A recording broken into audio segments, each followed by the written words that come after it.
নমস্কার, আপনাদের সকলকে সম্পূর্ণা অ্যান্ড সোমাস কিচেনের আরেকটি নতুন ব্লগে স্বাগত জানাই। আজকে আমার রেসিপি হলো ভেজ পকোড়া, যেটা এই বৃষ্টির দিনে সন্ধেবেলায় চায়ের সাথে জাস্ট জমে যাবে।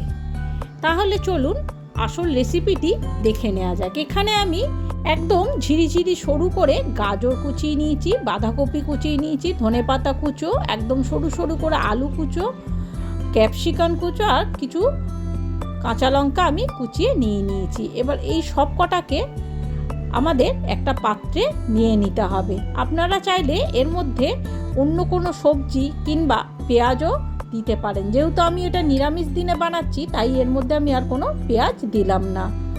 এবার এর মধ্যে সামান্য একটু নুন দিয়ে আমাদের এই সমস্ত সবজিগুলোকে খুব ভালোভাবে মেখে অন্তত 10 থেকে 15 মিনিট এটাকে আমি চাপা দিয়ে রেখে দেব নরম হওয়ার জন্য।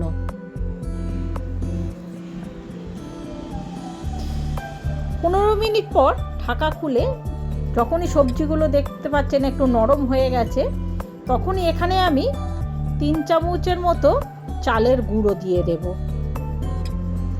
দিয়ে এবার আমি কিছুটা এর মধ্যে বেসন দিয়ে দিলাম, প্রায় 3-4 চামচ আমি বেসন দিয়ে দিলাম।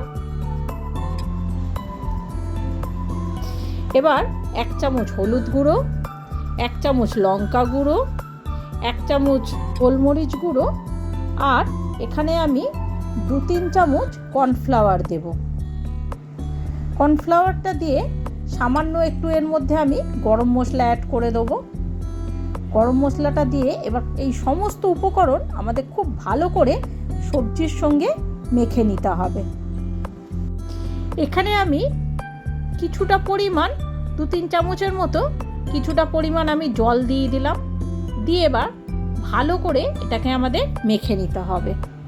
দেখতেই পাচ্ছেন আমাদের খুব ভালো করে সবজির সঙ্গে এগুলো একসঙ্গে মাখা হয়ে গেছে। এখানে আমার আরও একটু বেসন লাগবে, তাই আমি আরও কিছুটা বেসন আমি এর মধ্যে দিয়ে দেবো। আরও 1 চামচের মতো বেসন আমি এর মধ্যে দিয়ে দিলাম। দিয়ে আরও খুব ভালো করে সবজির সঙ্গে আমাদের এগুলোকে একসঙ্গে মেখে নিতে হবে। খুব ভালো করে মাখা হয়ে গেলে এটাকে আমাদের 10 মিনিটের মতো রেস্টে রেখে দিতে হবে। অন্যদিকে গ্যাসের মধ্যে একটা কড়াই বসিয়ে তার মধ্যে আমি পরিমাণ মতো কিছুটা রিফাইন্ড তেল দিয়ে দেব।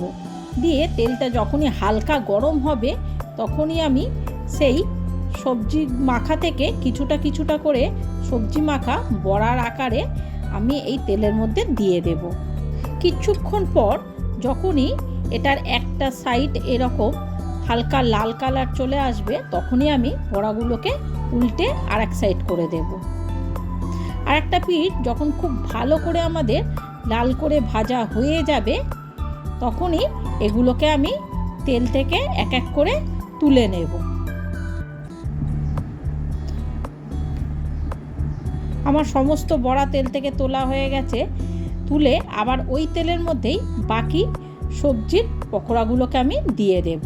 তো বন্ধুরা, আপনাদের যদি আমার এই রান্নাটি ভালো লেগে থাকে তাহলে অবশ্যই আমার চ্যানেলটি সাবস্ক্রাইব করে একটা লাইক দিয়ে আমার পাশে থাকবেন।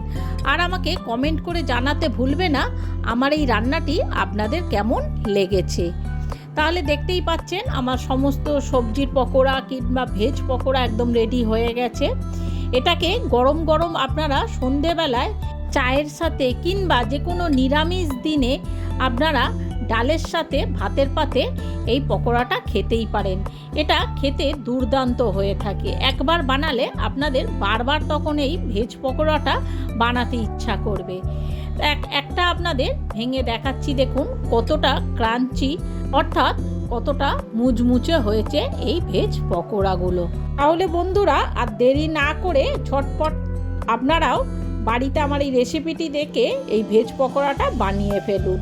বাচ্চা থেকে বড় সকলেই আপনার প্রশংসা করবে আর বারবার আপনাকে বানাতে বলবে। তাহলে বন্ধুরা, আমার এই ব্লগটা আমি আজকের মতো এখানেই শেষ করলাম। দেখা হচ্ছে আর একটা নতুন রেসিপির সাথে আর একটা নতুন ব্লগে। নমস্কার।